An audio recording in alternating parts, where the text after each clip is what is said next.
அகரமுகர எழுத்தெல்லாம் ஆதிபகவன் முதற்றே உலகு என்று தன் குரலினை தொடங்கி மக்கள் தங்கள் வாழ்க்கையில் எவ்வாறு நடந்து கொள்ள வேண்டும் என்பதனை தனது 133 அதிகாரங்கள் மற்றும் 1330 குறள்கள் மூலம் மக்களுக்கு நன்னெறிகளை தெளிவாக பல 100 வருடங்களுக்கு முன்னரே இந்த உலகிற்கு தெரிவித்து சென்றவர்தான் திருவள்ளுவர்.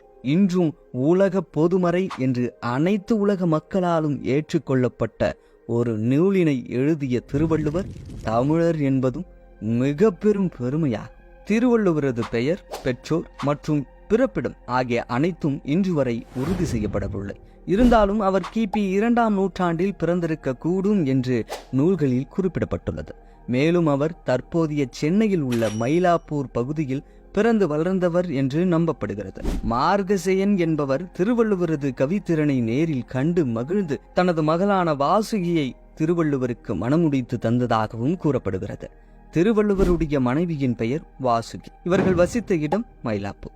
வள்ளுவன் தன்னை உலகிற்கு தந்து வான்புகழ் கொண்ட தமிழ்நாடு என்று அனைவராலும் போற்றப்படும் அளவிற்கு தமிழுக்கு புகழை சேர்த்த இவரது மிகச்சிறந்த படைப்பு இந்த திருக்குறள் என்னும் புனித நூல். திருக்குறளின் உன்னதத்தினை உணர்ந்து இதனை ஜியு போப் என்பவர் ஆங்கிலத்தில் மொழிபெயர்த்துள்ளார். திருக்குறளில் மொத்தம் 133 அதிகாரங்கள் உள்ளன. ஒரு அதிகாரத்திற்கு 10 குறள் வீதம் மொத்தம் 1330 குறள்கள் உள்ளன. இவை அனைத்தும் அறத்துப்பால், பொருட்பால், இனத்துப்பால் என்று 3 பிரிவுகளுக்குள் வருகின்றன.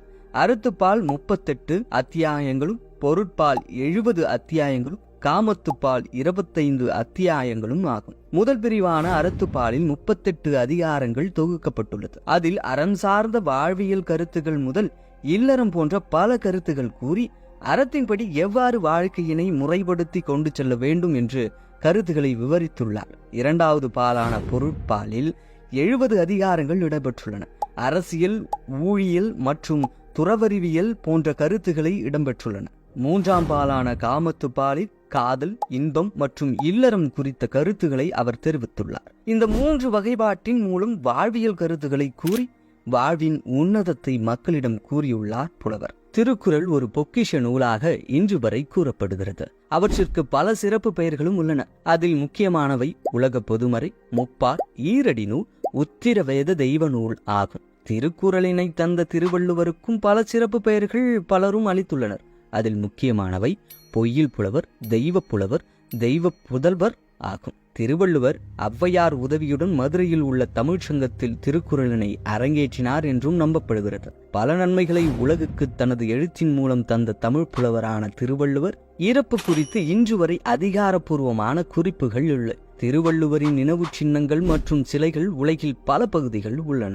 சென்னையில் உள்ள வள்ளுவர் கோட்டம் என்ற இடத்தில் திருவள்ளுவருக்காக ஒரு மணிமண்டபம் அமைக்கப்பட்டுள்ளது. இந்த வள்ளுவர் கோட்டத்தில் அந்த குறள் மண்டபத்தின் திருக்குறளின் அனைத்து குறள்களும் பதிக்கப்பட்டுள்ளன. இன்று வரை தமிழக அரசு அதனை சிறப்பாக பேணி காத்து வருகிறது. தமிழக மற்றும் இந்திய தேசத்தின் கடைக்கோடியான கன்னியாகுமரியில் முக்கடல் சங்கமிக்கும் இடத்தில் இவரது திருவுருவச் சிலை நிறுவப்பட்டுள்ளது. அவரது 133 அதிகாரங்களின் நினைவான அந்த சிலையானது 133 அடிகள் உயரத்தில் அமைக்கப்பட்டுள்ளது. அந்த சிலையினை செய்த சிற்பியின் பெயர் கணபதி ஸ்தபதி ஆகும். திருவள்ளுவருக்காக அவரது பிறப்பிடமாக கருதப்படும் மயிலாப்பூரில் ஒரு கோவில் அமைக்கப்பட்டுள்ளது. இன்றும் கூட அதனை நீங்கள் காண முடியும். அந்த கோவிலானது மயிலாப்பூர் கன்னியம்மன் கோவில் அருகில் உள்ளது. மேலும் பல நாடுகளில் வள்ளுவரின் புகழினை உணர்த்தும் பல சிலைகள் உள்ளன என்பது குறிப்பிடத்தக்கது.